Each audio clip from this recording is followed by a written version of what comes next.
La clase pasada habíamos arrancado con esta segunda parte del curso, que era la arquitectura de von Neumann, y empezamos a analizar cada uno de los componentes que había analizado von Neumann.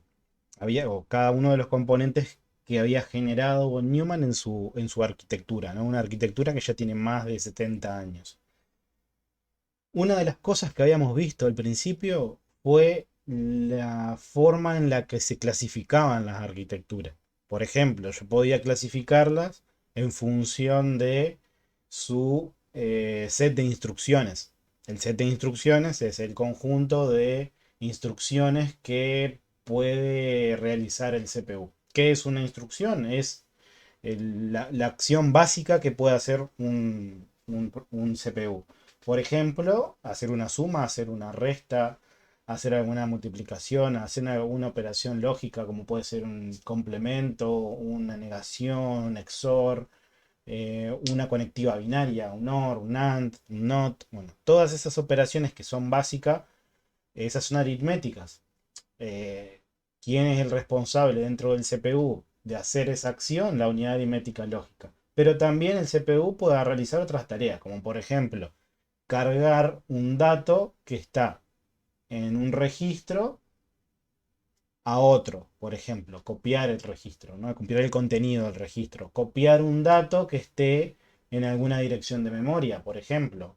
Capaz que tengo algún programa que instancia una variable o algo, tengo esa variable almacenada en una dirección de memoria y me quiero traer ese contenido localmente al procesador para poder gestionarlo. Por ejemplo, para hacer una suma. Imagínense hacer una suma de un valor que está dentro del CPU, en un registro, por ejemplo, con otro valor que está en una dirección de memoria. Eh, Eso ya sería una operación un poco más compleja, no sé, si bien es una suma, pero hay una etapa en la cual tengo uno de los operandos que no está localmente en el CPU, o sea que no puedo enviar el operando o los operandos directamente a la ALU para que se haga la operación, sino que tengo que ir a buscar ese operando. Entonces, eso me va a llevar un cierto tiempo, porque tengo que acceder a memoria, porque tengo que consultar a caché, y si en caché no hay nada, ahí recién voy a la memoria principal, de la memoria RAM.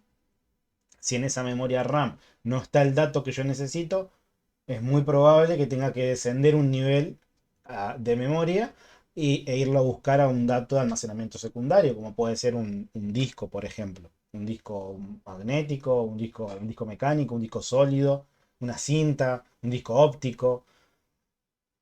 Eh, o sea que va a ser una operación que me va a implicar no es lo mismo una suma de operandos que ya los tengo localmente a operandos que lo tengo que ir a buscar. Todo eso lo vamos a ir analizando a medida que vayamos interiorizándonos más en cada componente del procesador. Pero lo que quería recalcar era que yo puedo clasificar un procesador en función de la cantidad de instrucciones que tiene, ¿no? Si hay instrucciones, suma, multiplicación, en buscar un dato en un array, procesar un texto o lo que sea, todas esas operaciones yo las puedo clasificar. Hay operaciones que son complejas y hay operaciones que no son complejas. Esa es la primera forma de clasificar a las arquitecturas. Si es un set complejo o no. Si es un set complejo, voy a tener instrucciones que me van a facilitar muchas tareas. Si no es un set complejo, voy a tener instrucciones sumamente sencillas, como si tuviera axiomas solamente, y el resto queda a criterio del programador de esa arquitectura, ¿no? O sea, yo puedo, eh, no sé, imagínense que una arquitectura compleja tiene lo que mencionábamos recién, ¿no? Una instrucción que es para buscar un dato en un array, por ejemplo, ¿no? Me dan un array, por ejemplo, puede ser una dirección de memoria. A partir de esa dirección de memoria empiezo a procesar cada elemento del array y puede ser que la instrucción ya tenga incorporado los argumentos para buscar cierto elemento dentro de ese array. Pero si yo uso esa instrucción en esa arquitectura, me facilita un montón la tarea, ¿no? Cuando tengo que estar procesando un dato dentro de un array. Porque lo único que tengo que hacer es llamo a esa instrucción, me fijo en la documentación del set de instrucciones y digo, bueno, a ver, ¿qué argumento le tengo que pasar a esta instrucción para llevar a cabo con éxito la búsqueda dentro de ese array. Bueno, capaz que tengo que agregar el dato que quiero buscar en tal registro o en tal lugar para que la instrucción de manera nativa tome el dato de ese lugar y lo vaya a procesar, a buscar, empiece bueno, a hacer lo que tenga que hacer. A nivel de código nos facilita, porque con una instrucción invoco eso y dejo que el fabricante, de la forma que determinó cuál era la mejor para él buscar un elemento en un array, me voy a atar a la forma que él pensó esa búsqueda.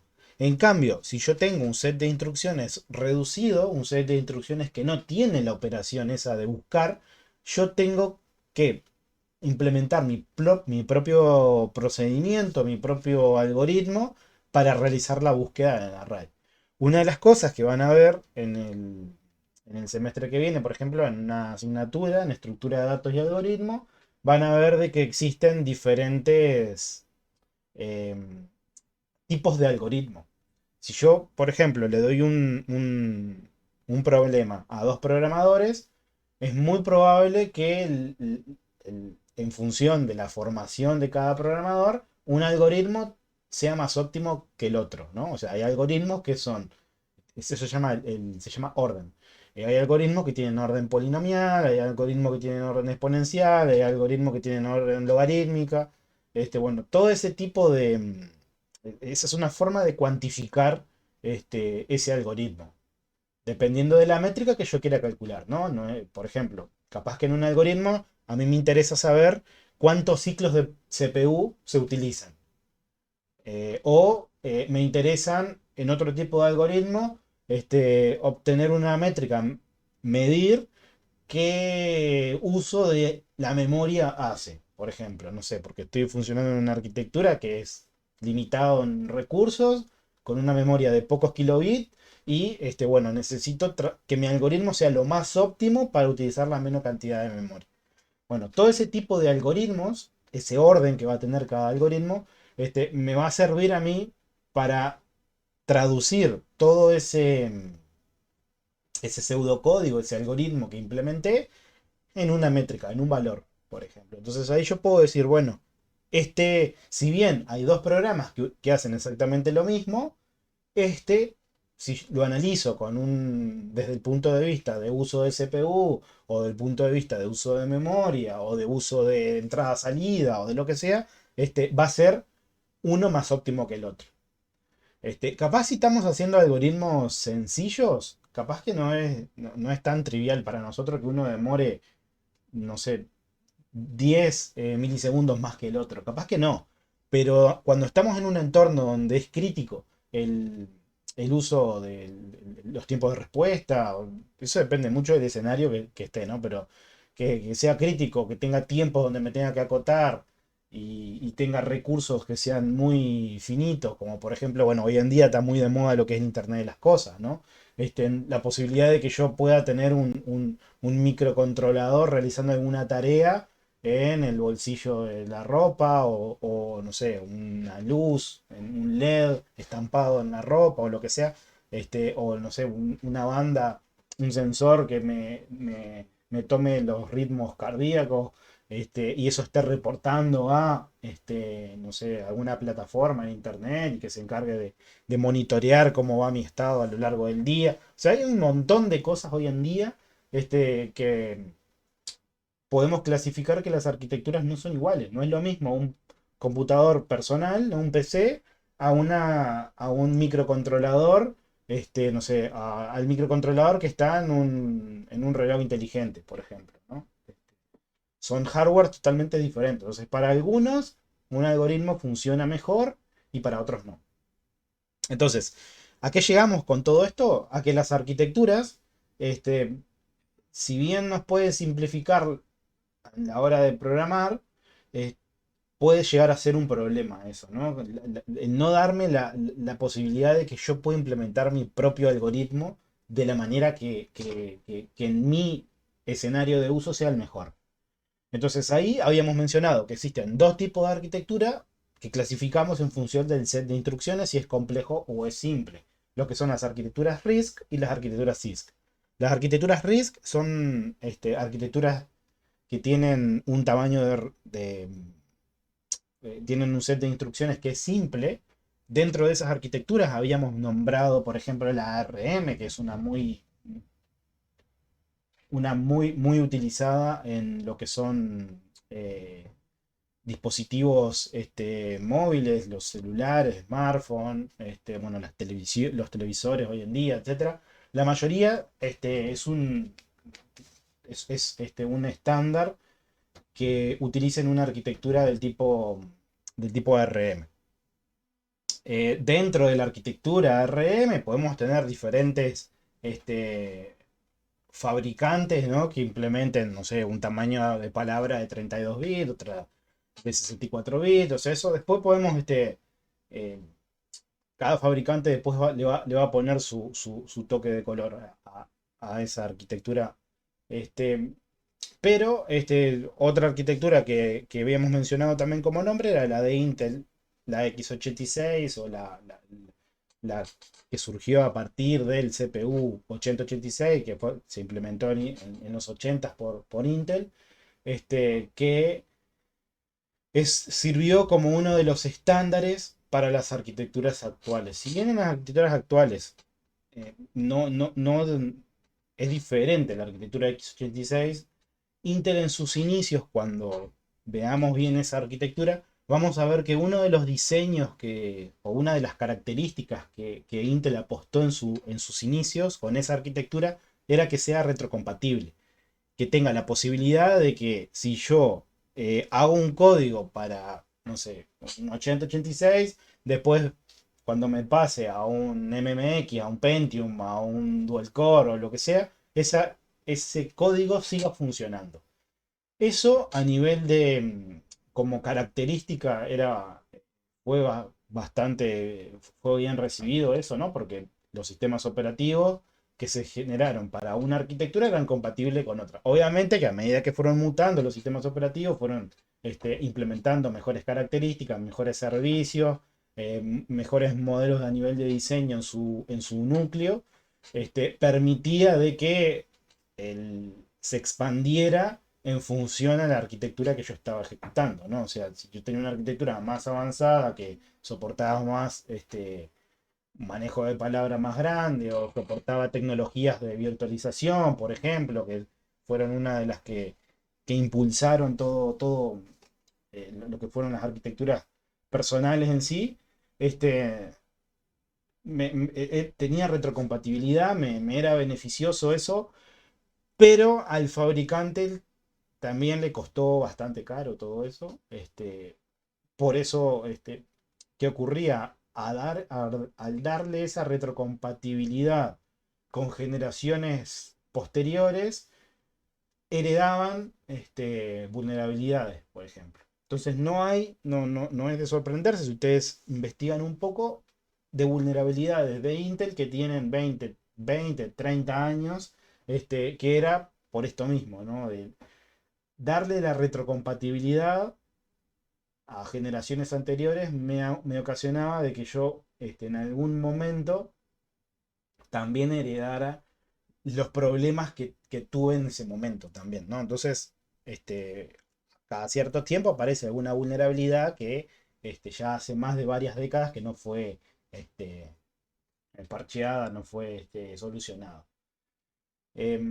Si bien, si tomamos hoy en día un CPU comercial de Intel, va a ser bastante diferente al que nosotros vamos a estar estudiando, ¿no? Porque no es lo mismo la base que utilizó Intel en su momento a los CPU que tenemos hoy en día, ¿no? Si bien a nivel de diseño son similares, a nivel de tecnologías tienen más cosas, tienen muchas más instrucciones, cientos y cientos de instrucciones, este, bueno, algunas fueron desarrolladas para potenciar cierta tecnología o cierta característica. Antiguamente los sistemas operativos solamente ejecutaban una aplicación, un único proceso que se llama. Eran monolíticos. En la actualidad eran unitareas, ¿no? En la actualidad ya tenemos sistemas operativos que ya están gestionando una infinidad de procesos. Todo lo que me den los recursos lo puedo instanciar en memoria y tener ahí en ejecución, avanzando cada cierto tiempo.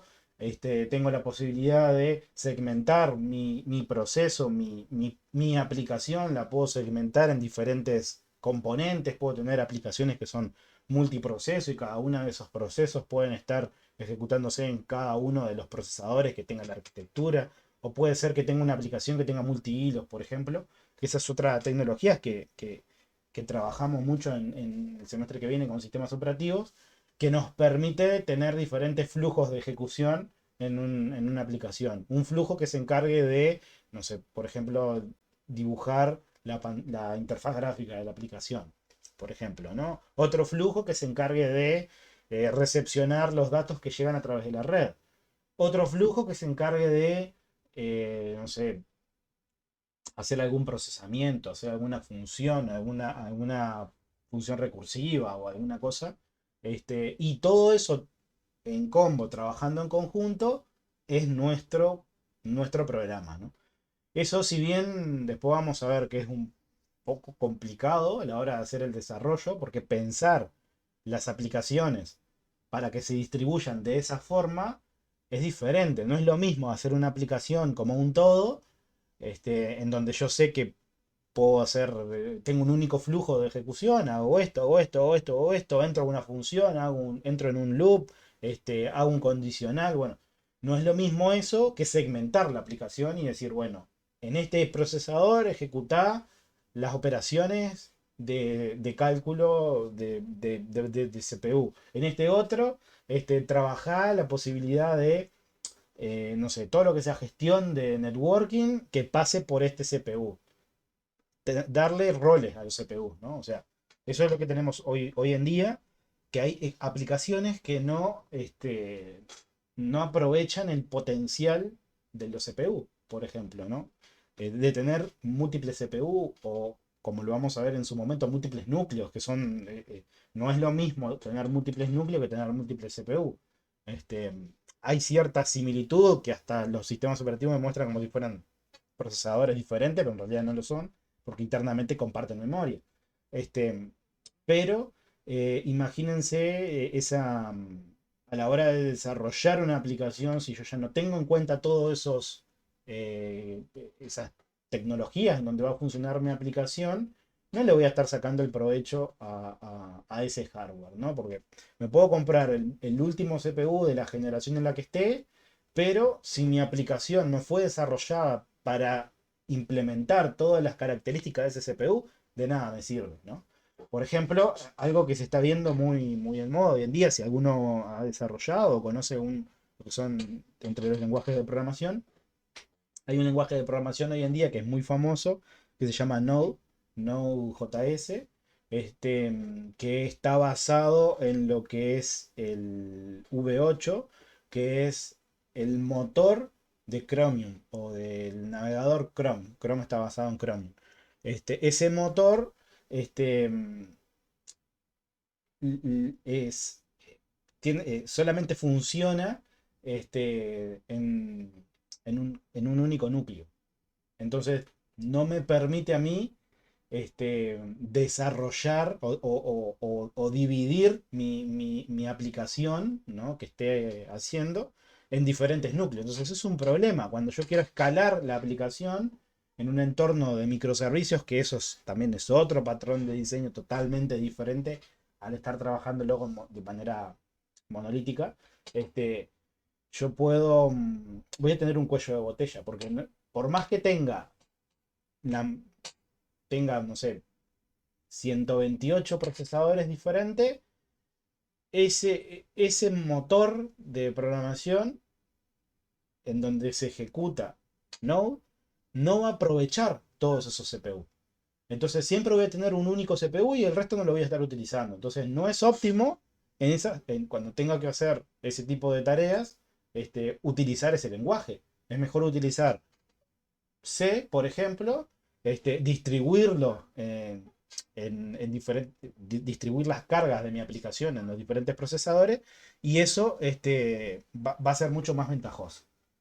es todo a nivel de, a la hora de diseñar una aplicación, no es, anda en mi máquina y listo, ¿no? O sea, hoy en día hay todo un modelo de que las aplicaciones están yendo a lo que son los microservicios, que eso es algo que también irán a ver más adelante. Este, que dentro del área de lo que es infraestructura, redes, arquitectura y todo, cuando yo estoy escalando, tengo dos posibilidades. Una es escalar de manera horizontal, perdón, escalar de manera tradicional, escalar de manera vertical, que es, por ejemplo, yo tengo una aplicación, no sé, me empieza a funcionar lento o lo que sea, bueno, ¿qué hago? Lo primero que ataco es agregarle más recursos. Agrego un CPU mejor o agrego otro CPU, agrego más memoria, agrego más disco, agrego, bueno. Voy a llegar a un cierto punto en el cual no voy a poder agregar otro procesador porque ya agregué N cantidad de procesadores. No voy a poder agregar más memoria porque ya me quedé sin slot disponible en la placa para agregar más memoria. No voy a poder agregar más disco porque me pasó lo mismo. Agregué tanta cantidad de medios de almacenamiento que me quedé sin puertos para poder conectar más. Entonces, llego a un punto en una generación que ya no tengo el mejor CPU o no tengo la mejor cantidad de memoria, no tengo más, no puedo escalar más. Entonces, eso es un limitante, porque imagínense hoy en día servicios que gestionan, sistemas que gestionan una alta demanda de usuarios. Imagínense una red social, por ejemplo. Es imposible que una red social con millones y millones de usuarios accediendo a cada momento, exista un único servidor, una única computadora que pueda ser capaz de gestionar todas esas conexiones, de manejar las solicitudes que reciben de cada una de esas personas, ¿no? O sea, es imposible. No existe. No existe en la actualidad un hardware tan potente para eso. Entonces, ¿hacia dónde se va hoy en día? Bueno, según una arquitectura donde yo pueda escalar de manera horizontal. ¿Qué es escalar de manera horizontal? Que yo pueda instanciar. Cuando hablo de instanciar es que el programa que tenía en disco ya lo cargué en una memoria de una computadora, por ejemplo. Entonces, cuando hablo de instanciar, escalar horizontalmente es agregar más instancias de la aplicación. Entonces, imagínense una red social. Bueno, capaz puedo segmentar un país, por ejemplo, o un continente por regiones. Entonces, dedico un conjunto de recursos para cada región. Entonces, en conjunto, funciona como un único sistema, ¿no? O sea, cuando yo entro a la red social con el navegador, para mí va a ser transparente, pero para el desarrollador de esa red social, internamente, bueno, te estoy detectando desde qué país te estás conectando. Bueno, te voy a dar el, el servidor que te va a estar atendiendo, el que está más cercano a la región en donde estés. Dentro de esa región, bueno, esto a nivel de arquitectura se puede dividir, lo que es el diseño del sistema, se puede dividir en varios componentes, ¿no? O sea, puedo seguir este, generándome conjuntos y subconjuntos de subconjuntos hasta llegar a donde voy a un conjunto, a un grupo de servidores, a un conjunto de servidores, en donde yo voy a evaluar, bueno, a ver, cuál es el que tiene menos, eh, el que tiene recursos, el que tiene más recursos disponibles para atender a un nuevo usuario. Bueno, en función de lo que evalúe internamente y de cómo lo evalúe, porque eso también, cómo yo determino cuál es el mejor servidor para atender cierta solicitud. Bueno, es todo un tema interno de lo que es la red, lo que es infra, los sistemas operativos. Hay toda una configuración interna que no vamos a hablar mucho, pero me determina el punto final de decir, mira, justo ahora, en este momento, te va a atender este servidor. Entonces, la próxima vez, capaz que hagas otra consulta, capaz que ese servidor está saturado y te va a atender otro. Entonces, a eso es lo que hoy en día se está yendo, ¿no? O sea, la tendencia hoy en día es la de escalar horizontalmente, pensar ya desde un inicio una arquitectura orientada a microservicios, en donde mi aplicación pueda escalar de manera horizontal. Esto va muy de la mano, como vamos a ver, me estoy adelantando un par de asignaturas, pero vamos a ver más adelante la parte de cloud computing también, que va muy de la mano con eso, porque los proveedores de cloud este, nos van a dar una interfaz de programación que nosotros le vamos a poder decir al proveedor: mirá, mi aplicación está empezando a recibir más cantidad de usuarios que lo normal. Entonces, ¿qué hago? Bueno, genero nuevas instancias. Y todo eso lo puedo hacer de manera totalmente dinámica, ¿no? O sea, no es que tengo que estar yo detrás configurando, instalando. No, le digo, che, a base de estas métricas, si detectás que en algún momento, no sé, pongamos un ejemplo fácil, la cantidad de usuarios se duplica, bueno, escala al doble la infra que tengas en ese momento. Y en los proveedores de cloud va de la mano con los planes de facturación. Cuando hablamos de cloud, estamos hablando de que el servidor que tradicionalmente, el poder de cómputo que tradicionalmente tenían las organizaciones, las empresas internamente en su centro de cómputo, eso es algo que cuesta mantener, ¿no? Una, porque el hardware va quedando obsoleto, y otra porque tengo que tener un entorno, un data center, tiene que tener las condiciones necesarias para que el equipamiento funcione de la manera más óptima posible, ¿no? Tiene que estar el local climatizado, tiene que estar, eh, tengo que tener sensores que me detecten, por ejemplo, si llega a haber algún incendio o humo. Tengo que tener sensores que me detecten si tengo algún problema en la alimentación de energía, y tengo que tener sistemas ininterrumpidos de energía, tengo que tener generadores. Es algo muy, muy costoso hoy en día tener un data center, ¿no? Entonces, ¿a qué a dónde va la tendencia ya hace la última década? A entornos en donde yo arrendo el hardware. Y no me preocupo con que pasen los años, porque sé que el proveedor, el dueño de ese hardware, va a estar continuamente cambiando o actualizando sus componentes. Y yo, mediante una simple petición, le puedo decir: che, duplica la cantidad de instancias que tengas. Dame más disco, dame más memoria. Y cuando vea que ya la métrica vuelva a sus valores normales, digo: mira, ya no necesito todo esto, porque esto obviamente necesito más instancias, requieren más recursos. Y el proveedor de cloud me va a cobrar por esos recursos. Entonces, de nada me sirve tener una instancia que no esté haciendo nada. Tengo que bajarla. Entonces, eso me permite que yo pueda adaptar el nivel de cómputo que necesito en función a los usuarios que tengo. Pero repito, no todas las soluciones fueron pensadas para eso. Esto no es: tengo una aplicación funciona bien en una computadora y pum, lo tiro para la nube y ya va a funcionar. No, no es así, no funciona. Podrían llegar a hacerlo funcionar en algunos casos, dependiendo de cómo esté la aplicación, de qué base de datos utilicen, de qué librerías utilicen, etcétera. Pero en la mayoría de los casos, se tiene que rediseñar la aplicación para adaptarse a esa nueva este, arquitectura.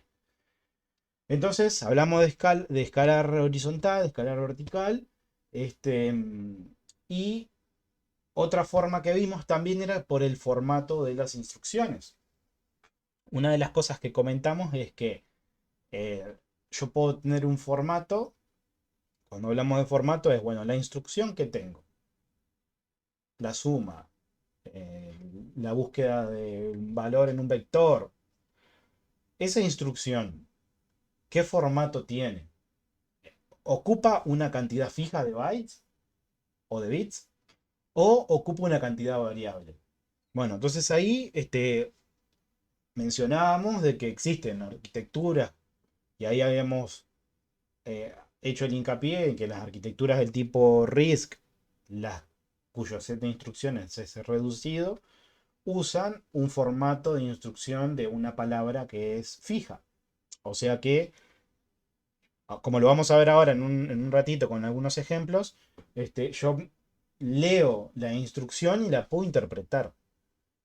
O sea, obtengo el largo de palabra del CPU, del 16, 32, 64 bits, y la puedo interpretar, la puedo decodificar.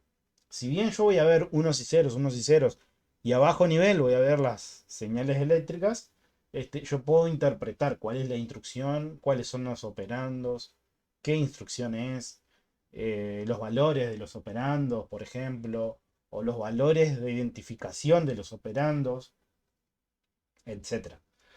Bien, después vimos también otros modos, que era cómo clasificar una arquitectura, que era lo que era el modo direccionamiento también, que vimos que von Neumann plantea tres tipos de modos de direccionamiento. Vamos a ver después en el de Intel que se agrega otro modo más, que era el modo directo, el modo inmediato y el modo indirecto. Dentro del modo directo y el modo indirecto estábamos directo a registro y directo a memoria. Eso después lo vamos a ver bien con ejemplos. Pero lo que nos determinaba ahí es, bueno, la instrucción que me estás describiendo, ¿tiene el operando embebido en esa instrucción o no? ¿O tengo que ir a buscar a otro lado? ¿A dónde lo tengo que ir a buscar? ¿A otro registro? ¿A una dirección de memoria? Eso es como tener un puntero, lo van a ver en EDA el semestre que viene, es como tener una referencia a dónde ir a buscar el dato. Bien, y ahora, bueno, un poco terminamos con von Neumann ahí con la intro. Y ahora vamos a ver un ejemplo de lo que es el formato de instrucción. Primero vamos a mencionar cómo está compuesto internamente el CPU, porque habíamos mencionado por arribita de que tenía la unidad aritmética lógica, el set de registro, etcétera. Este, y vamos a ver una arquitectura que plantea Tannenbaum, que es uno de los autores de los libros de la bibliografía de esta asignatura, Organización de Computadores. Este, Vamos a ver, Tannenbaum plantea una arquitectura que se llama MIC 1, es una arquitectura muy, muy simple, y vamos a ver un poquito cómo funciona. Por arriba, no vamos a trabajar mucho con esta arquitectura, porque vamos a trabajar con la de Intel. Pero vamos a explicar un poquito y después toman cualquier fabricante de cualquier arquitectura y lo van a poder entender, porque básicamente todo se va a reducir a lo que vamos a ver en estas clases. Bien, entonces vamos a arrancar acá. Cualquier cosa me para, no hay problema.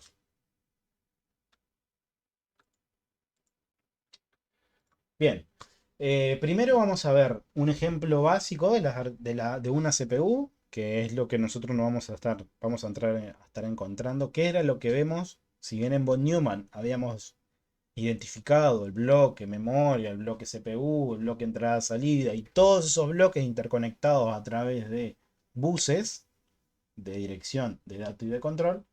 Em, Ahora vamos a ver internamente dentro de la CPU. ¿Qué ya hemos visto dentro de la CPU? Hemos visto lo que es la unidad aritmética lógica, que no es más que un circuito combinatorio. Eso ya incluso hasta diseñamos una bastante simple de un bit. Em, Bien, entonces, ¿qué elementos vamos a encontrar dentro de la CPU? En una CPU tradicional vamos a encontrar lo que es la unidad aritmética lógica, que podemos ver que es como si fuera una V, que este es el diagrama de lo que es la unidad aritmética lógica. Esto significa que básicamente vamos a tener dos operandos. Esos dos operandos yo les voy a dar, voy a indicar qué instrucción quiero hacer dentro de la ALU, y me va a omitir un resultado, una salida. Fuera de la ALU va a ser el resultado de aplicar a los dos operandos que recibimos como argumento la instrucción que nosotros le dijimos. Después, dentro del CPU también vamos a tener el banco de registros o set de registros, que es donde nosotros vamos a tener los registros. Ya hemos mencionado de que los registros es una memoria del tipo SRAM, es una memoria estática que no requiere circuito de refresh, y nos van a servir para almacenar información que la voy a poder consultar dentro del CPU. Esta información, estos registros, no es que yo pueda manipularlos a todos, sino que voy a tener algunos registros de los cuales yo no voy a poder utilizarlos en ninguna de las instrucciones. Estos registros, por lo general, son nombrados, son numerados, y dependiendo del fabricante, algunos lo vamos a poder utilizar y otros no. Pero vean que este bloque, este componente dentro del CPU, no es más que un conjunto de flip-flops dedicados para ciertas cosas, ¿no? O sea, uno va a almacenar, va a tener una función, pero no son más que un array de flip-flops que vamos a tener. Bien, estos arrays de flip-flop son los que van a tener los diferentes argumentos que yo puedo utilizar en cada una de las instrucciones de la ALU. Y también, no solo de la ALU, hacer alguna otra operación también. Después tenemos otro bloque dentro del CPU, que este es muy importante, que es la unidad de control. La unidad de control, habíamos mencionado desde siempre, que la unidad aritmética lógica era un circuito combinatorio, al igual que una memoria ROM. Y esta unidad de control es un circuito secuencial. O sea que en esa unidad de control va a haber una máquina de estados, va a haber eh, una serie de flip-flops que almacenen esos estados, van a haber transiciones entre esos estados, van a haber un alfabeto de entrada para esos estados, va a haber un alfabeto de salida también. Y ese alfabeto de salida es el que utiliza la unidad de control para gestionar a toda la CPU. Como mencionamos hoy, cuando hacemos una operación en la CPU, puede ser que el operando esté en memoria o esté en un registro o esté en algún lugar, en un disco, por ejemplo. Bueno, la unidad de control va a ser el que va a marcar los tiempos, va a marcar las señales de control para que la CPU pueda llevar a cabo cada una de esas instrucciones. O sea que internamente la unidad de control, un circuito secuencial, implementa una acción muy importante en ese circuito secuencial que se llama ciclo de instrucción. El ciclo de instrucción es lo que tiene que hacer cada una de las instrucciones para avanzar en ejecución.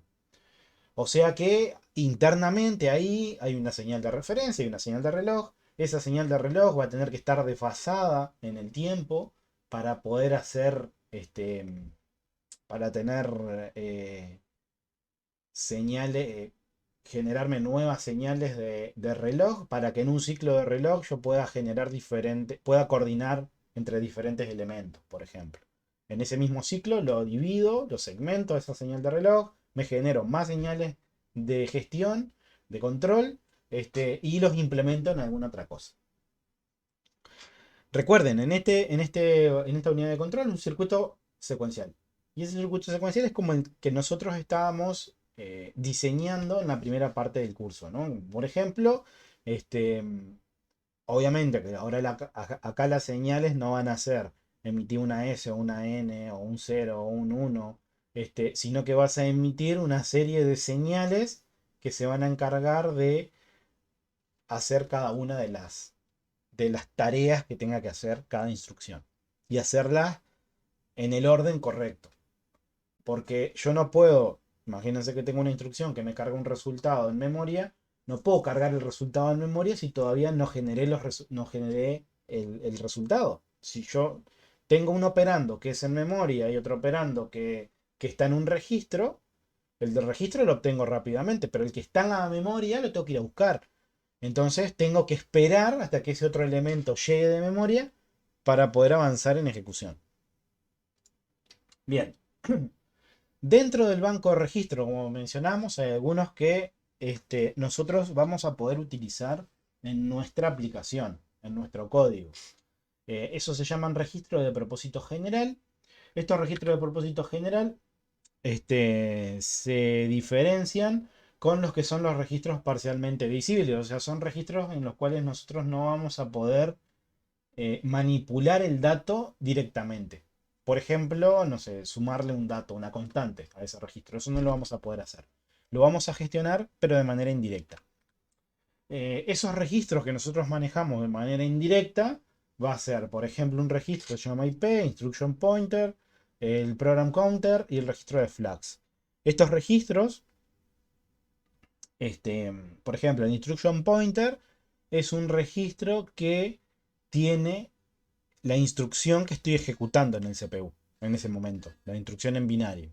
El Program Counter es un registro en el cual apunta a la siguiente dirección de memoria donde tengo que ir a buscar mi siguiente instrucción.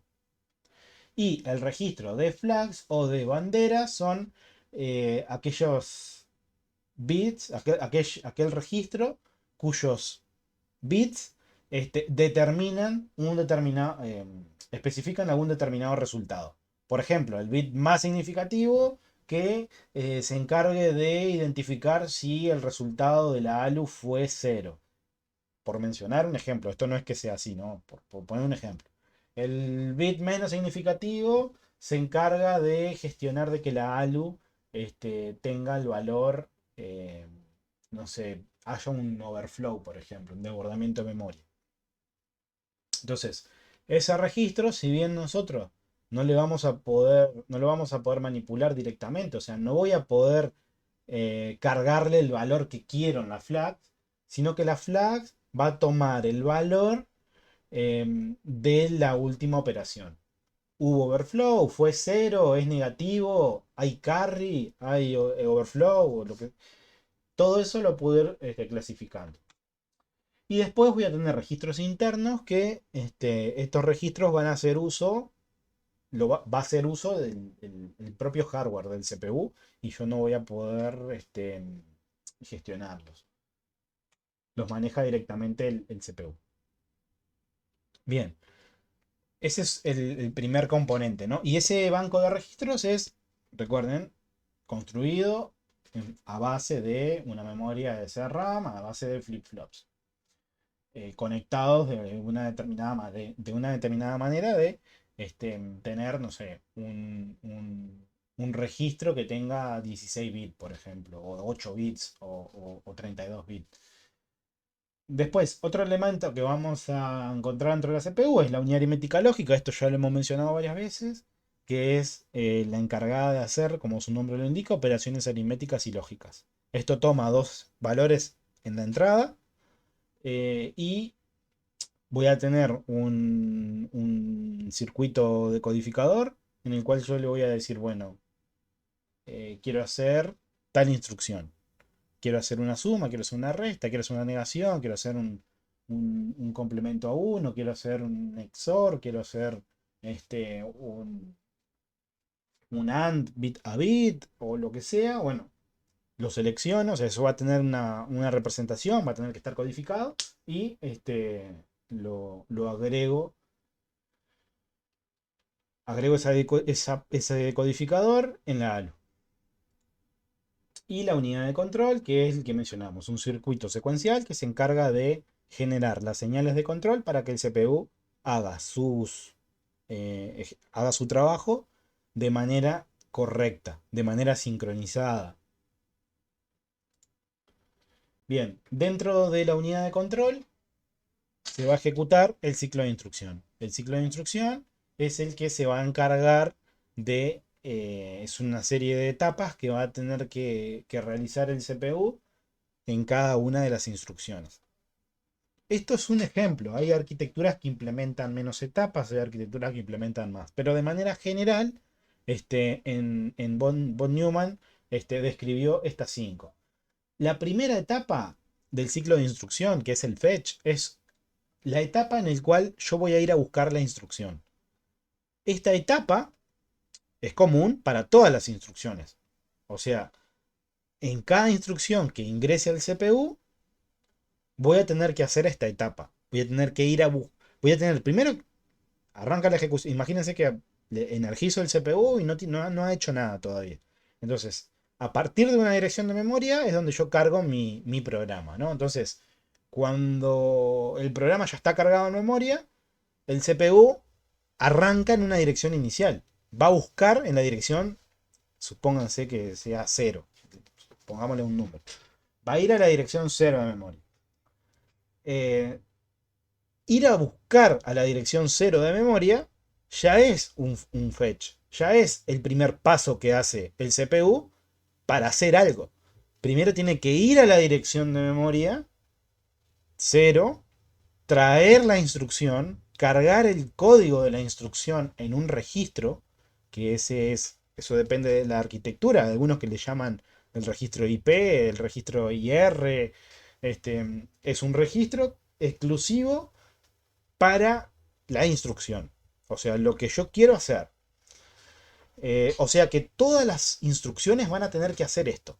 Esto está bueno porque a la hora de yo diseñar la unidad de control, el fetch va a ser, el código del fetch va a ser igual para todos. O sea que tengo que generar las señales para ir al siguiente, a la dirección de memoria, traerme el dato de la dirección de memoria y guardarlo en un registro. Todo eso puede ser, esto no es que, piénsenlo desde cómo lo vinimos haciendo desde que comenzamos la asignatura, ¿no? O sea, tengo que diseñar un bloque constructivo que para ciertos argumentos de entrada me genere ciertas señales de salida y esas señales de salida sincronizadas van a ser lo que yo quiero que haga. En la ALU, una lectura en memoria, una lectura o una escritura en memoria. Es, es si bien parece una etapa simple, es un poco compleja. Ahora vamos a ver después más en profundidad. Pero es compleja porque me involucra un montón de señales que tengo que tener en cuenta para hacer lo que tengo que hacer. Parece simple, ir a buscar la siguiente instrucción. Pero internamente hay muchos procesos para que eso ocurra. Después, esa es la primera etapa del ciclo, ¿no? Después, von Neumann plantea el decode, que es, bueno, ya tengo la instrucción que tengo que ejecutar en el CPU. La tengo en un registro. Bueno, ¿qué hago ahora? La interpreto. Tengo que ver, bueno, la instrucción que fuiste a buscar a memoria en el fetch. ¿Qué hace? ¿Qué es? ¿Es aritmética? ¿Es lógica? ¿Es una instrucción de salto, por ejemplo? ¿Tengo que ir a una determinada dirección de memoria? ¿Tengo que ir a la dirección de memoria si pasa cierta hipótesis? Por ejemplo, no sé, hago un condicional. Si se cumple que la variable x es igual al valor tal, voy a tal lugar. Entonces lo tengo que interpretar, tengo que decir, bueno, la instrucción que tengo, ¿es aritmética? ¿Es lógica? ¿Es un salto? En función a qué instrucción es, voy a poder interpretar los operandos. Porque imagínense que yo en un registro voy a tener una secuencia de bits.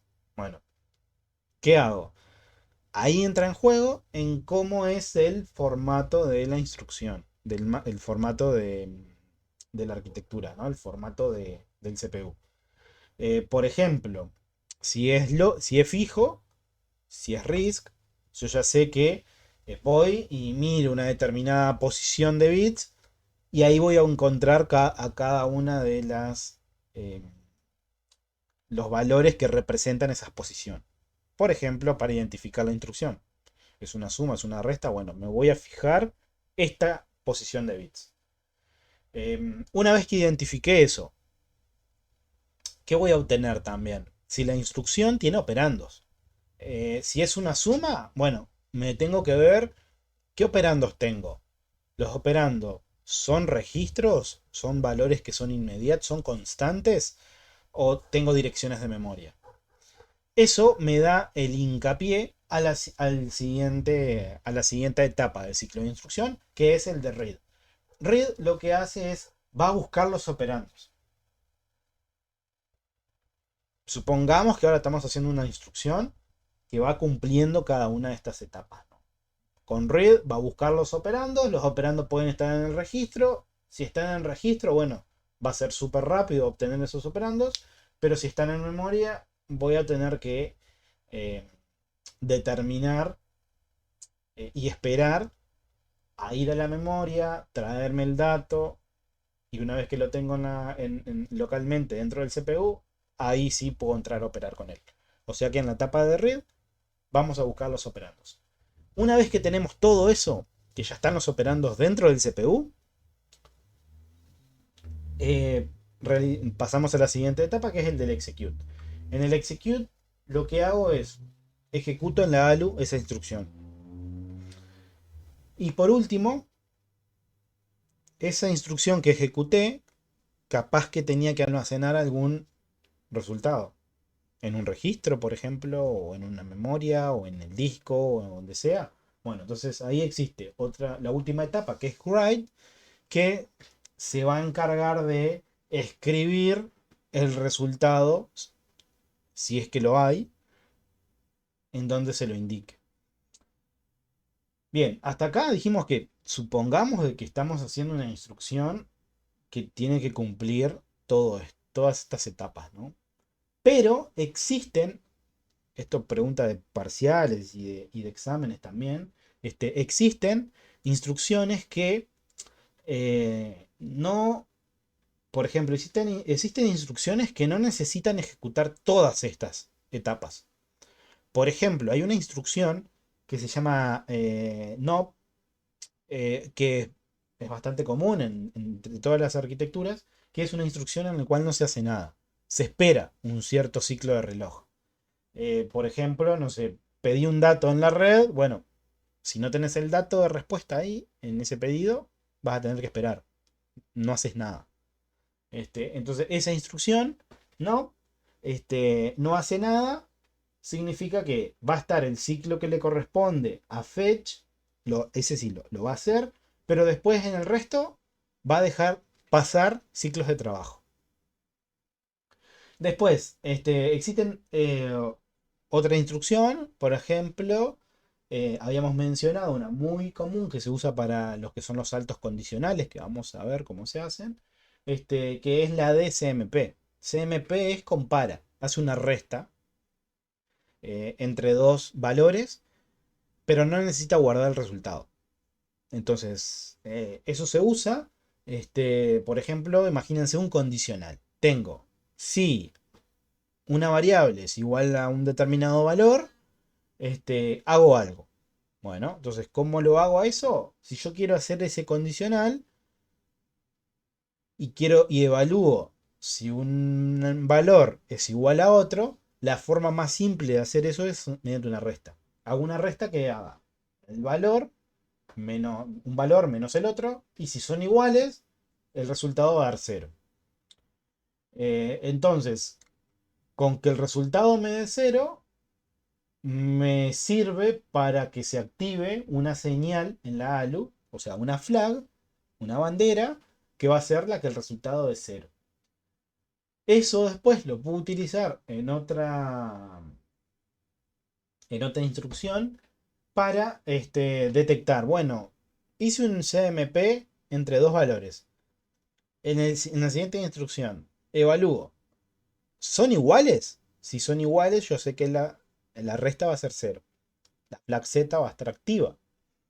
Entonces, existe una instrucción que vamos a ver, que es muy común también, que se llama eh,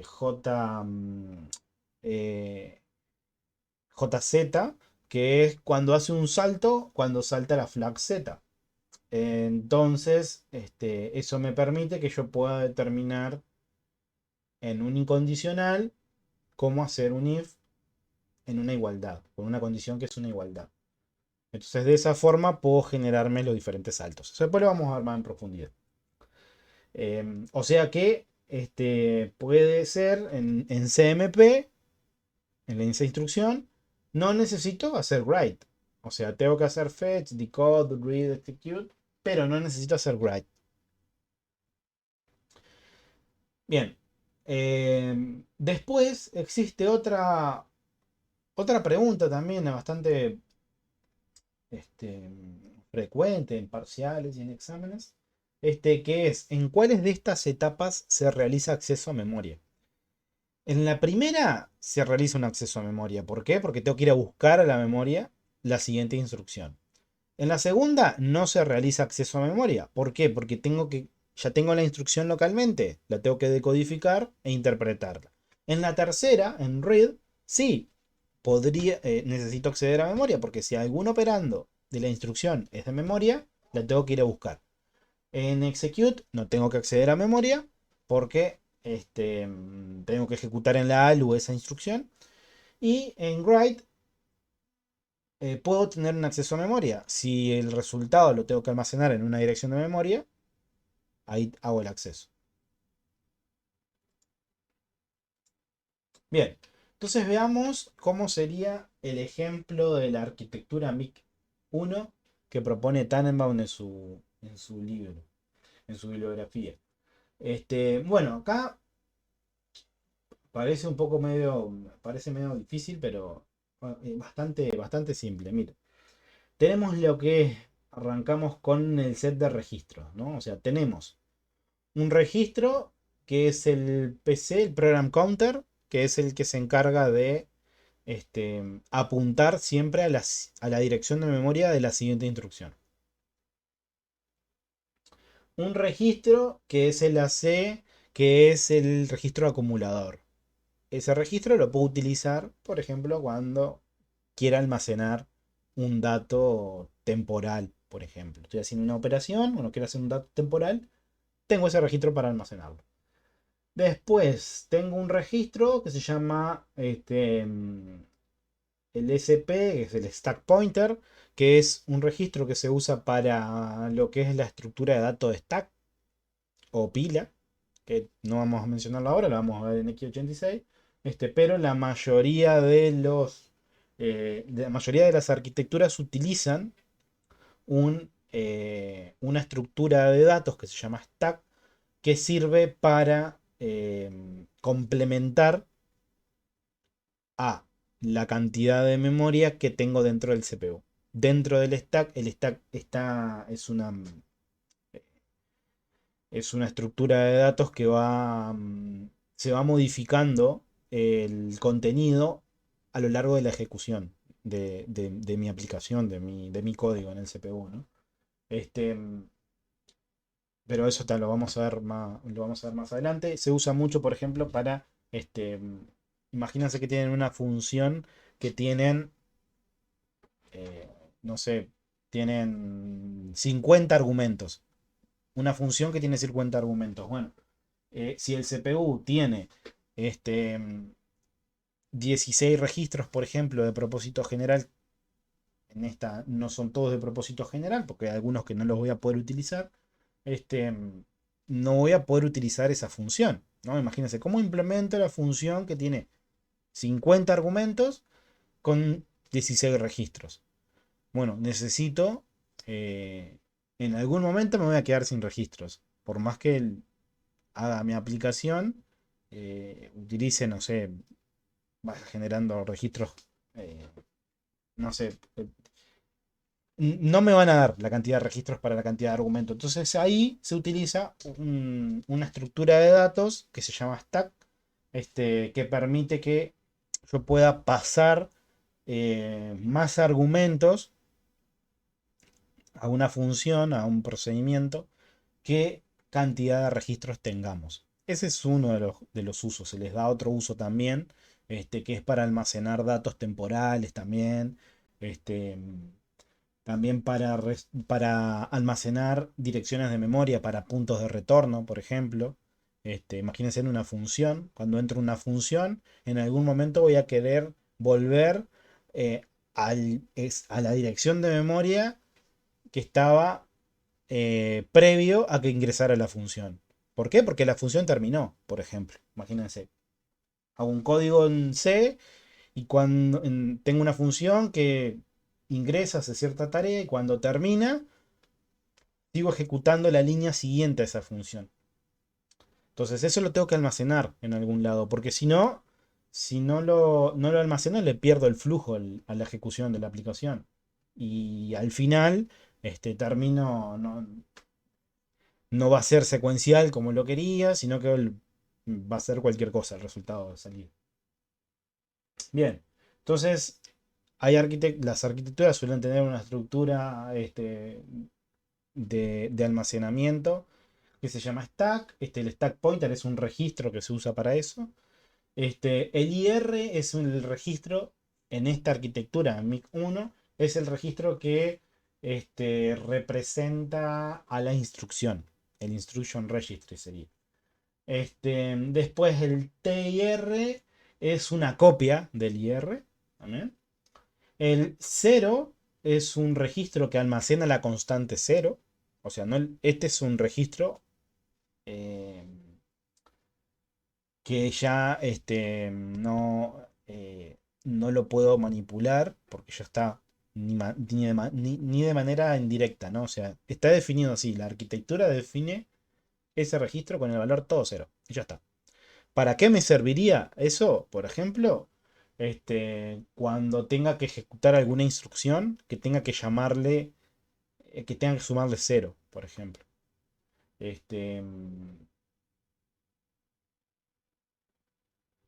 Veremos alguna después. Hay varios casos de uso de esto. Después, lo mismo para el registro +1, que es un registro que almacena el 1 positivo. Después, el -1, o sea, el +1 almacena la constante 1, el -1 almacena la constante -1, y no lo puedo modificar a esto, ¿no? O sea, esos registros los tengo allí. Después tengo un registro que se llama AMASC, que sirve para almacena en las partes más significativas este, de bits del registro almacena unos y en los menos significativos almacena 0. Y el complemento de eso sería el smask. Eso nos sirve cuando queremos enmascarar un valor. Por ejemplo, si quiero obtener todos los...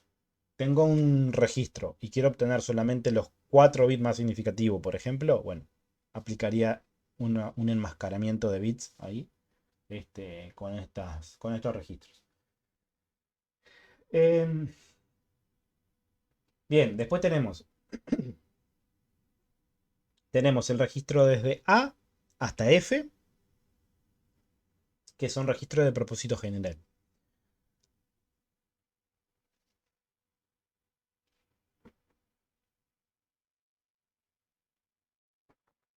Bien. Después, esto por parte del set de registros, ¿no? Tenemos todos esos registros. Después tenemos un registro que se llama ALACH. Otro registro se llama BELACH.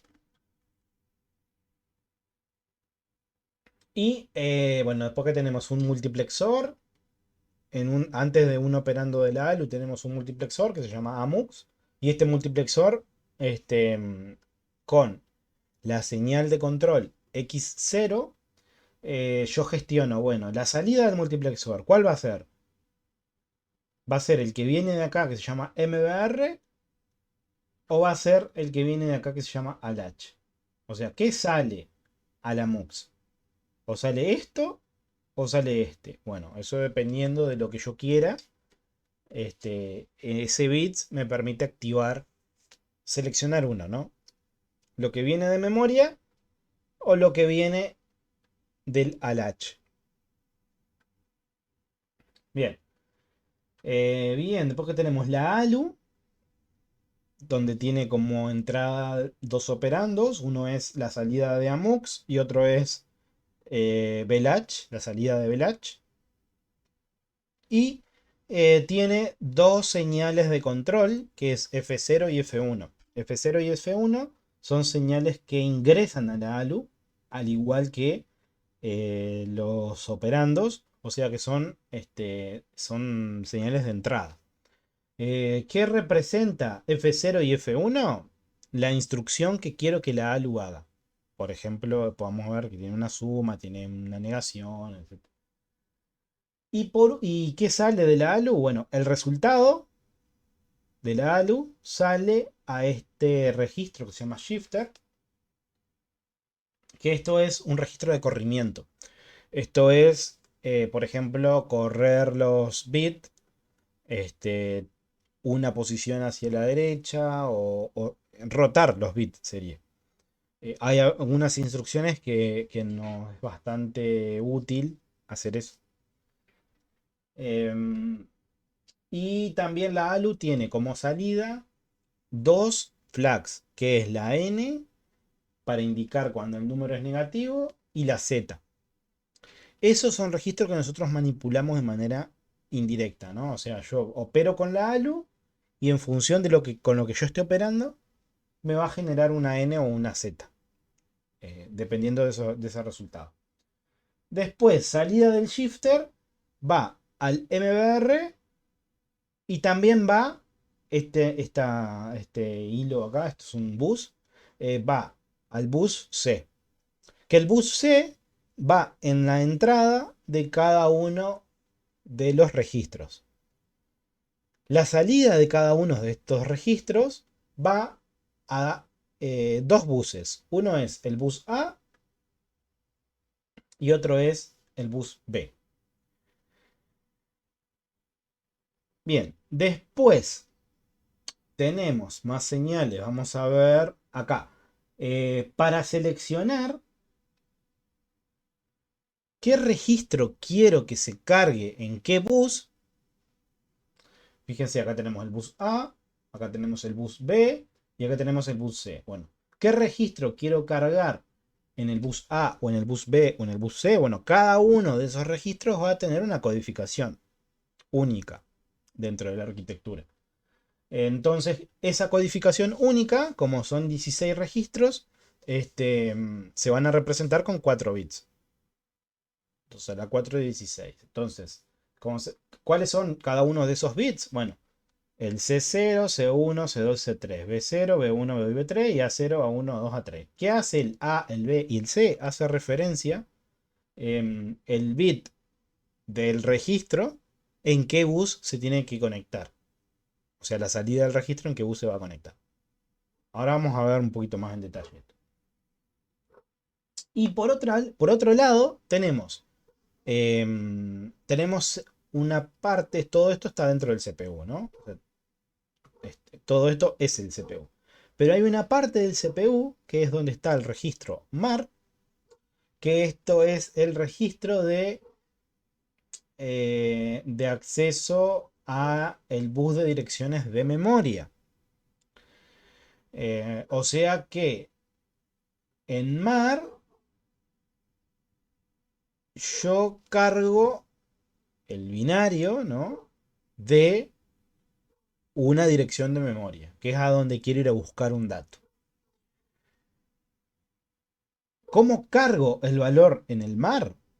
Si nos fijamos, MAR tiene dos entradas. Una es M0, que es una señal de control para cargar un dato en el registro MAR. Y el otro es la salida de Belach.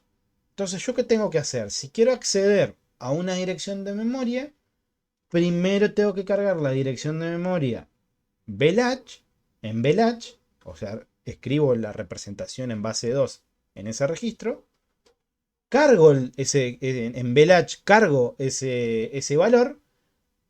Esto, imagínense que lo tenemos que hacer de esta forma específica, ¿no? O sea, cargo la dirección de memoria en el bus B. Activo la señal de control L1. ¿Para qué? Para que lo que esté en el bus B se cargue en Belach. Después que hice eso, en Belach voy a obtener en la salida la dirección de memoria que tenía especificado en el bus B.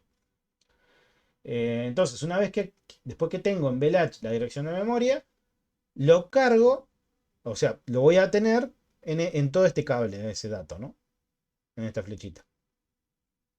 En M0 lo seteo en 1 para que en el siguiente ciclo de reloj se cargue este registro. Entonces, una vez que ya tengo en el registro MAR la dirección de memoria, ¿Qué tengo que hacer? Bueno, ¿qué voy a hacer en esa dirección de memoria? ¿Voy a leer un dato o voy a escribir un dato? Entonces, si voy a leer el dato que está en esa dirección de memoria, tengo que emitir esta señal de salida hacia afuera, que es RD, de read. O si quiero escribir un dato en, en esa dirección de memoria, le voy a setear el WR en 1. Bien, pero en MAR tenemos la dirección de memoria. Ahora, si voy a esa dirección de memoria a leer un dato, ¿en dónde va a estar ese dato después? Porque ese dato yo me lo tengo que traer al CPU.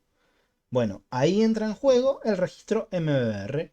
El registro MBR, fíjense que es bidireccional en el bus de datos, o sea que va a tomar lo que esté en el bus de datos, que eso no va a ser más que el dato que yo especifiqué en el bus de direcciones. Ahí va la dirección de memoria. En el bus de datos se me va a presentar el dato que está allí. Entonces, ¿qué hago? Para ingresarlo al CPU, tengo que en el MBR setearle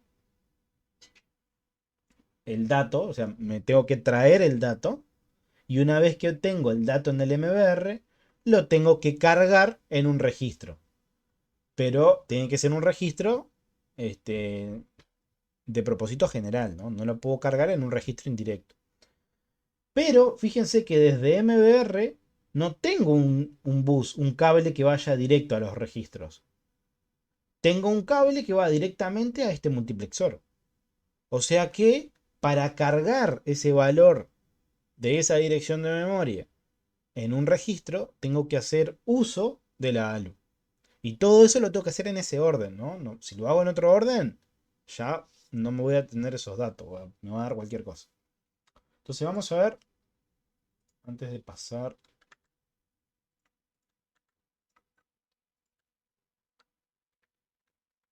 con esto. Bueno, antes de entrar a analizar mejor esto, veamos. Bueno, estos son los registros que no son indirectos, que no los voy a poder utilizar. Em, los bits de máscara para enmascarar y quedarme, por ejemplo, con estos bits o estos. De A a la F, lo de propósito general, los registros de memoria, el AMUX para este multiplexor, la ALU capaz de ejecutar 4 operaciones. Acá podemos ver qué operaciones implementa este CPU, que es la suma entre A y B, el AND entre A y B, la identidad de A, o sea, me devuelve el valor de A, y la negación de A. El shifter para hacer algún corrimiento y el A latch y el B latch para cargar los registros previos a la ALU. Bien, entonces, imaginemos aquí cómo implementamos el ciclo de instrucción de sumar un operando en memoria y el que tiene el registro acumulador. Entonces, para hacer esto,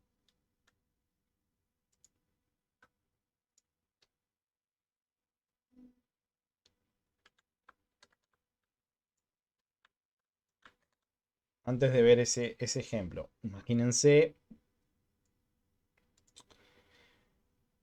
que quiero hacer el...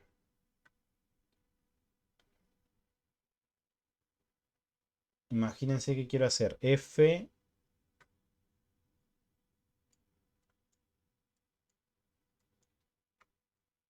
a más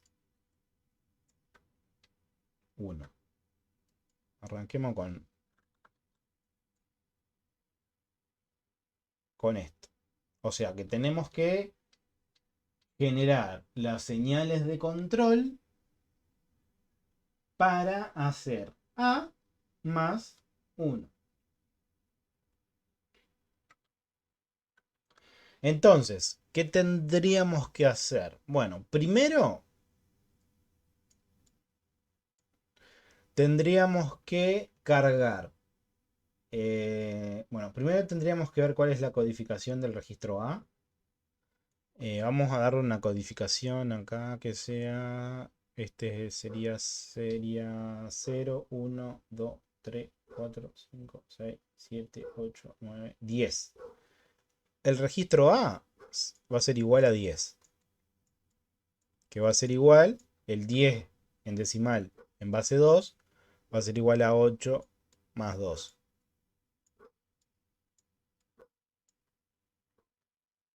Bien. Y F, vamos a... F va a ser igual a 15.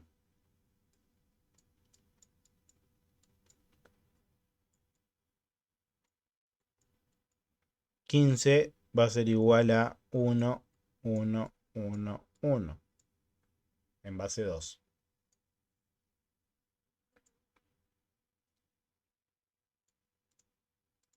Perfecto. Eso es lo que tendremos que hacer. Y también tenemos, ya que estamos, vamos a darle la codificación al 1. Vamos a darle, si lo codifico todo 0, 1, 2, 3, 4, 5, 6. Entonces el más 1, el registro más 1, es igual a 6, que es igual a 4 más 2.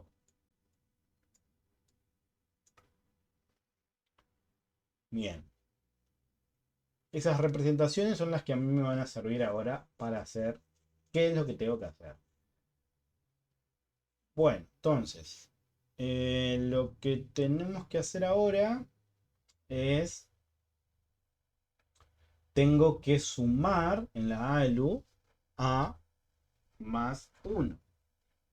Primero vamos a hacer el A más 1, después vemos cómo lo guardamos en F. Entonces lo primero que tengo que hacer es presentar en un operando de la ALU A, a uno de los operandos, ¿no? O sea, en esta parte de la ALU represento al A, por ejemplo. Y en este otro represento al 1. Bueno, ¿cómo hago eso? Suponiendo que acá vamos a representar el A, nosotros tenemos que cargar el valor que tiene A en el registro, primero al H, después en AMUX, y ahí lo selecciono en este multiplexor. AMUX es un multiplexor. Lo selecciono y ahí se me va a presentar el valor que tenga A en esta entrada de la ALU. Entonces, lo primero que tengo que hacer es el registro A, lo tengo que cargar en el bus A. Entonces, ¿cómo lo cargo en el bus A? Bueno, lo primero que tengo que hacer es seteo la representación del registro A en los bits de control que me indican a cuál registro conecto al bus A. ¿Cuáles son esos bits de control? Este que se llama A0, A1, A2 y A3. Bien, entonces en el registro A, lo primero que tengo que hacer es, por ejemplo, esto sería hacer bus A igual el registro A. Entonces, ¿cómo hago eso? Tengo que setear A0, les tengo que enviar la señal. Vamos a tomar este mismo orden, ¿no? O sea, el bit más significativo es A0, después A1, después A2 y después A3. Entonces tengo que representar en A0 va a ser igual a 1, A1 va a ser igual a 0, A2 lo tengo que representar como 1 y A3 lo tengo que representar como 0. Entonces, esa sería la primera parte, ¿no? Después, acá mismo, ¿qué podría ser? Este 1 lo tengo que presentar acá. Entonces, pero previo a eso lo tengo que cargar en VLAH. Y previo a eso tengo que tengo que conectar el registro +1 al bus B. Entonces, ¿cómo hago eso? Bueno, especificando en las entradas de control B0, B1, B2 y B3 la representación del registro que quiero que se conecte al bus B. ¿Cuál va a ser? El de la constante +1. Entonces, acá mismo lo que puedo hacer es B0, le seteo B0 es aquí, le seteo el 0. B1, le seteo el 1. Y B2, le seteo el 1. Y B3, le seteo el 0. O sea que lo que hicimos acá es en el bus B le seteamos el +1. Vamos a describirlo acá. Esto lo dejamos acá.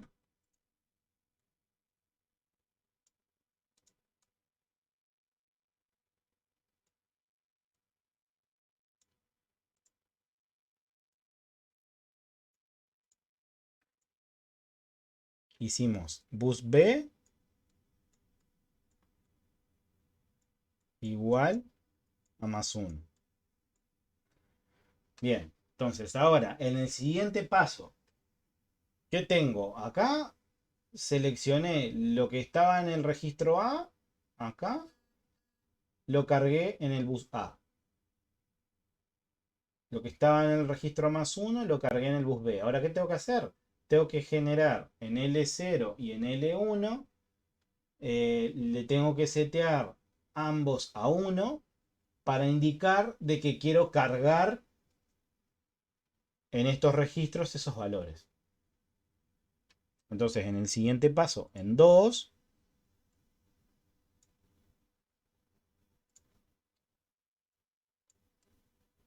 lo que hago es seteo L0 en este orden, ¿no? O sea, L1 en el primer instante de tiempo hago todo esto.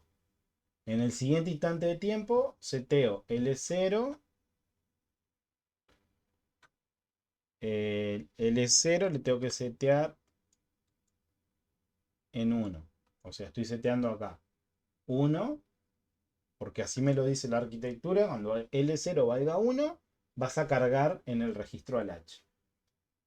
Y L1 es igual a 1. Entonces, una vez que se haga 2, en el siguiente ciclo de reloj, voy a obtener en ALH, voy a obtener lo que estaba en A, y en BLH voy a obtener la constante todo 1, que es esta. Entonces, en el tercero,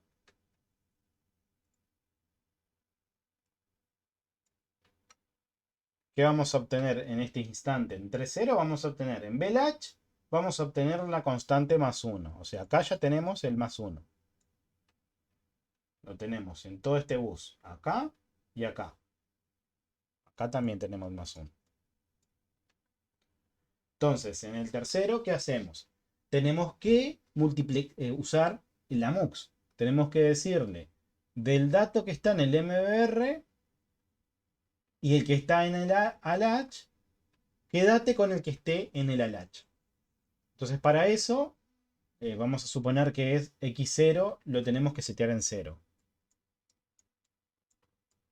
Porque me lo dice el fabricante de esa forma. Cuando X0 vale 0, la salida de este AMUX va a ser el ALH. ¿Qué va a obtener en la salida de este AMUX? Vamos a obtener lo que estaba en el bus A. O sea que acá va a llegar el operando A.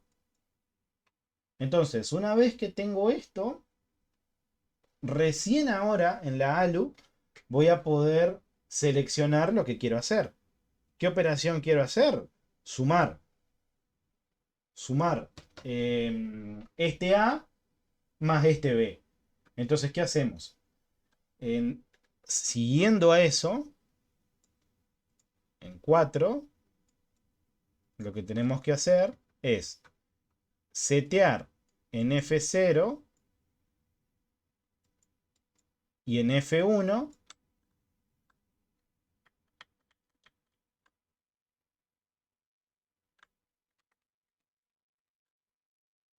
los valores para que la ALU haga una suma. Ya tengo los dos, ya tengo los dos operando en este instante, en el instante 4, ya tengo los operandos en las entradas de la ALU. Lo que tengo que hacer es seleccionar la operación que quiero hacer. Y en este caso, el fabricante nos había dicho que la ALU puede ejecutar estas 4 operaciones. Vamos a codificar la suma, como son 4, con 2 bits yo las puedo codificar. Entonces, la suma la vamos a hacer como la codificación 00. Entonces, ¿qué hago? ¿Qué tengo que setear? Tengo que setear en F0 y en F1, ambos en 0. Bien. Entonces ahora, ¿qué, qué tengo después de 4? Tengo el resultado acá. Acá voy a obtener el resultado de hacer A más 1. En ese punto lo voy a obtener. Ahora, ¿qué tengo que hacer? Entro a este bloque que es un registro de corrimiento. Esto es, yo puedo modificar lo que salió de la ALU, puedo rotar bits, desplazar bits hacia la derecha o a la izquierda. En este caso no nos sirve hacer desplazar nada, porque si no, nosotros queríamos cargar el resultado de A más 1 en el registro F. Entonces, si yo si yo modifico los bits del resultado, me va a dar cualquier cosa. Pero en otros escenarios puede ser que tenga que modificar para obtener el resultado correcto. Entonces, en este caso, no tengo que modificar. ¿Cómo le indico a esta arquitectura que no quiero modificar? Los bits del registro de corrimiento, que es S0 y S1, los tengo que setear en 0. S0 lo seteo en 0. S1 lo seteo en 0. Bien. Ahora, después del registro de corrimiento, o sea, aquí ya tengo este valor, lo obtengo acá. Como S0 y S1 no le apliqué nada, lo dejé todo en 0. A la salida del shifter voy a tener el el A más 1. Y ahora, ese A más 1 lo voy a obtener acá. Lo voy a obtener acá en la entrada de este que es el bus C. Entonces, ¿qué tengo que hacer ahora? Esa salida lo tengo que enviar a F. O sea, lo tengo que enviar a este registro. ¿Cómo lo envío a este registro? Tengo que indicarle en C cuál es el registro a donde yo le voy a cargar el dato que está en el bus C. Y después tengo que setear la flag en C. En C lo que hace es escribe en el registro que esté especificado en C, lo escribe el valor del bus C en ese registro.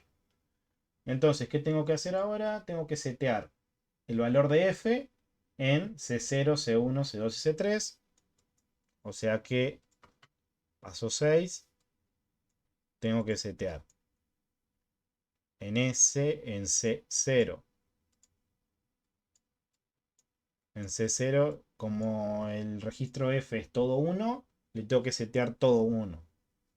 En C0 le tengo que setear 1, en C1 le tengo que setear 1, en C2 le tengo que setear 1 y en C3 le tengo que setear 1.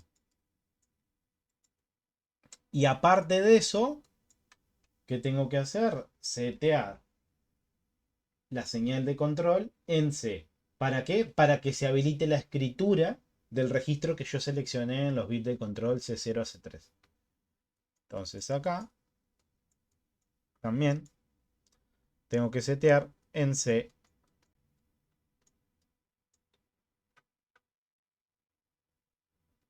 en 1. Y acá terminaríamos de implementar esto, que era una operación que hace en el registro F almacenar el resultado de hacer A más 1. Y capaz alguno diría, bueno, pero ¿de qué me sirve acá? Lo único que estoy haciendo es estoy incrementando en 1 solamente el valor de A. Bueno, podría hacerlo con el program counter. Esto podría ser el inicio de la etapa fetch que mencionamos hace un ratito. ¿Por qué? Porque el program counter lo único que hace es suma 1, suma 1, suma 1 en cada uno. Ejecuta una instrucción, suma 1. Ejecuta otra instrucción, suma 1. Ejecuta otra instrucción, suma 1. ¿De qué me sirve ese sumar 1? Por ejemplo, imagínense, tenemos la memoria acá. Esta es la dirección 0 de memoria que tiene alguna instrucción. Esta es la dirección 1 de memoria que tiene una determinada instrucción. Esta es la dirección 2 que tiene una instrucción. Y así sucesivamente hasta llegar a la dirección n n-1 de memoria que tiene una determinada instrucción. Entonces, ¿de qué me sirve esto? De que el registro program counter primero va a estar apuntando a esta dirección. Después, cuando se ejecute esta instrucción, el registro program counter, al incrementarle 1 el valor, automáticamente va a apuntar a esta dirección de memoria. Entonces yo ya tengo una forma rápida para saber, cuando estoy ejecutando la primera instrucción, bueno, ¿cuál va a ser la siguiente? Bueno, el resultado de a esta dirección sumarle 1. Y así sucesivamente. Se ejecuta la instrucción de la dirección 1, program counter avanza en 1. Bueno, ahora apunta a 2. Y así sucesivamente. Apunta a 2, apunta a 3, apunta a 4 y apunta a n-1. Entonces, de forma muy simple, yo acá tengo el fetch. Porque primero arranco de una dirección de memoria y después, a medida que voy avanzando en la ejecución, voy obteniendo un puntero a la siguiente dirección. Entonces, ¿a dónde tengo que ir a buscar mi siguiente instrucción dentro de la memoria? A donde yo le haya, a donde apunte el program counter. Bien, veamos un ejemplito más de esto y liquidamos. Imaginen que quiero hacer ahora, voy a tener la arquitectura de vuelta a mano. Quiero hacer, em, quiero hacer, quiero hacer A.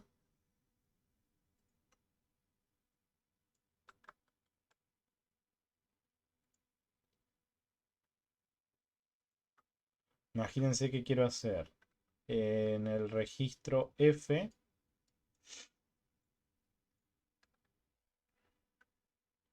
Guardo el A más, en vez de la constante 1, vamos a usar un operando que está en memoria.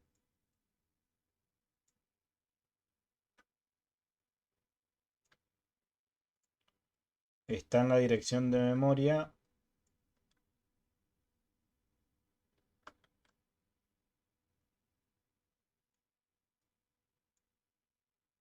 B. O sea, esto es, tengo un operando, tengo que hacer una suma de un operando que está en un registro y de otro operando que está en memoria. Entonces, ¿qué tengo? Primero, el operando que está en el registro ya lo tengo localmente en el CPU, lo tengo aquí. Pero el otro operando que está en memoria, ¿en qué dirección de memoria lo tengo que ir a buscar? Bueno, la dirección de memoria lo tengo cargado en el registro B. Entonces, vamos a hacer igual que hoy. El registro A es este, tiene esta representación.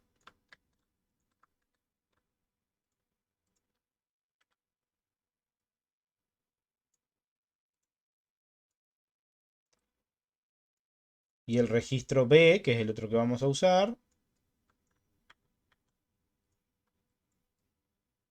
es igual al siguiente, 11, que es igual a 8 más 3. Y F sigue siendo todo F. Entonces, ¿qué tengo que hacer acá? Primero, hoy ingresamos directamente a copiar, como teníamos los operandos dentro del CPU, podíamos operar directamente. Pero ahora tenemos un operando que está en memoria. Entonces, lo primero que tengo que hacer es ir a buscar ese operando que está en memoria. Entonces, para eso, lo primero que tengo que hacer en el bus de dirección, en MAR, tengo que especificar, en el bus de dirección tengo que especificar la dirección de memoria que está almacenada en el registro B. O sea que tengo que cargar el valor del registro B en el registro MAR. Primero, eso es lo primero que tengo que hacer. Después, ejecutar la señal de control read para que en el bus de datos de la memoria se me presente es el dato de la dirección que especifiqué en el registro MAR. Entonces, para eso, lo primero que hacemos es, primero tenemos que cargar en MAR el valor de B. Entonces, ¿qué hacemos? ¿Qué tenemos que hacer acá? En el bus B y no en el bus A, porque fíjense que el bus A no se conecta al latch, sino que solo se conecta este cable al B latch. Entonces lo que tengo que hacer es cargar en el bus B el registro B. ¿Cómo hacemos eso? Tengo que setear el primer paso.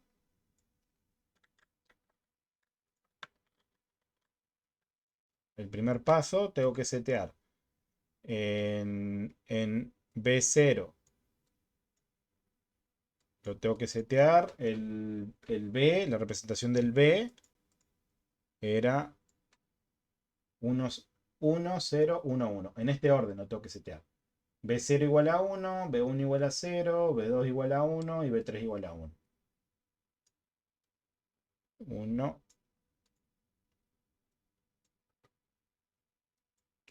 B1 igual 0, B2 igual a 1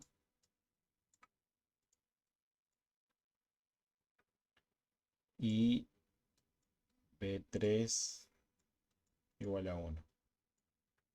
Eso sería lo primero que tengo que hacer. Y tengo que setear en VLATCH L1. Eso lo puedo hacer todo en este mismo instante. L1. Para que nos quede más resumido aquí. L1 lo seteo en 1. Bien. En 2. Ya tengo en VLATCH cargado lo que está en el registro B. Ahora, ¿qué hago? ¿Qué tengo que cargar? En MAR tengo que cargar lo que está en la salida de VLATCH. O sea que tengo que setear M0 en 1. Y también setear RD. O sea, voy a hacer una lectura de memoria en el siguiente ciclo de reloj. Perdón. Vamos a setear M0 en 1. Vamos a ir más lento. En 3 le vamos a setear RD en 1. Bien. ¿Qué tenemos después de 3? Lo que esté en la dirección de memoria que especificamos en el registro MAR se nos va a presentar acá, en el bus de datos. Entonces, ¿qué tenemos que hacer? Eso va a estar cargado en el MBR. ¿Qué tenemos que hacer? Tenemos que seleccionar en AMUX, tenemos que seleccionar X0. X0 lo tengo que setear. Hoy dijimos que para seleccionar a la salida de AMUX al H teníamos que setear X0 en 0. Ahora, como queremos seleccionar lo que esté en el MBR, seleccionamos X0 en 1. Entonces el 4 va a ser X0 igual 1. Bien, ahora ¿qué tenemos? Aquí tenemos lo que estaba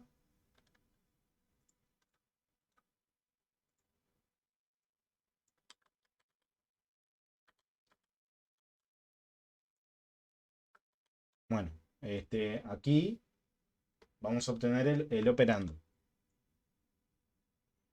que va a ser lo que estaba en memoria, habíamos dicho memb.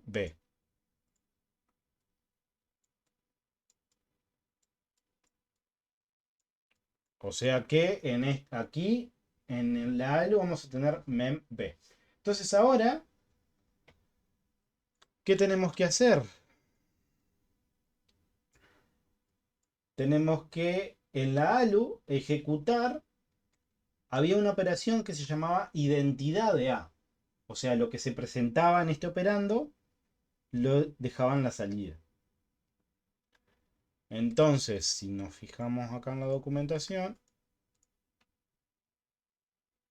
el suma A más B lo habíamos definido como que era 0, 0. Este vamos a hacer que es el 0, 1 y este es el identidad de A 1, 0. O sea que seteamos F0 y F1.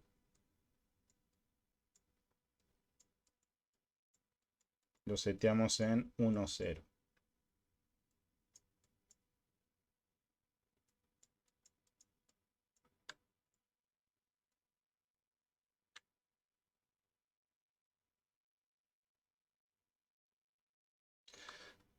No, esperen, acá. Antes de hacer la identidad, lo podemos resumir a esto. Podemos cargar. Ahora, como no necesitamos más, porque ya tenemos en AMUX, ya tenemos lo que estaba en la dirección de memoria, lo que podemos hacer es cargar este A en el bus B. Ahora que ya podemos sobreescribir eso, para que se cargue en BLH el valor de A y después acá poder sumar lo que tenía A más lo que tenía la dirección de memoria B. Entonces ahora seteamos el bus B, le seteamos el valor de A. Entonces, en B0 le tenemos que setear el 1, en B1 el 0, en B2 el 0, el 1 y el B3 en 0. Y setear L1 en 1. Entonces, en el siguiente ciclo, sí. Acá ya en el 6 podemos hacer la suma que habíamos codificado como 0, 0.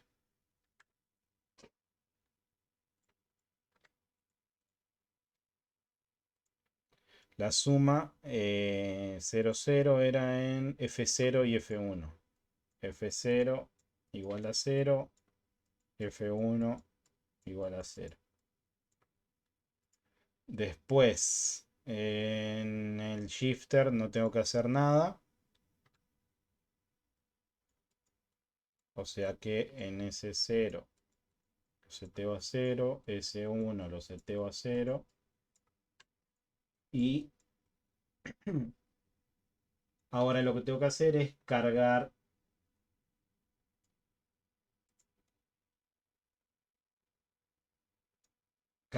en el registro F ese resultado.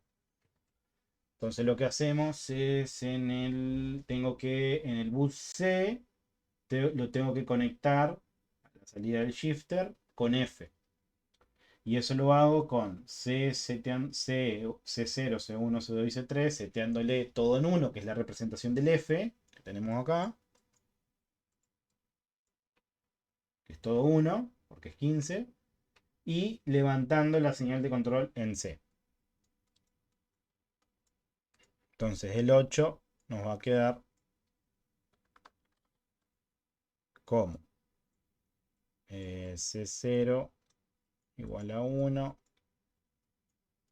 C1 igual a 1, C2 igual a 1, C3 igual a 1 y en C igual a 1.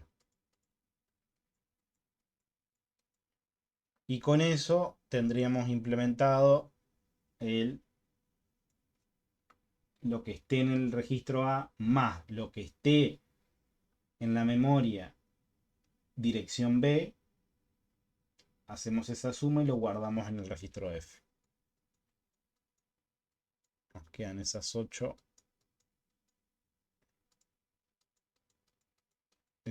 etapas.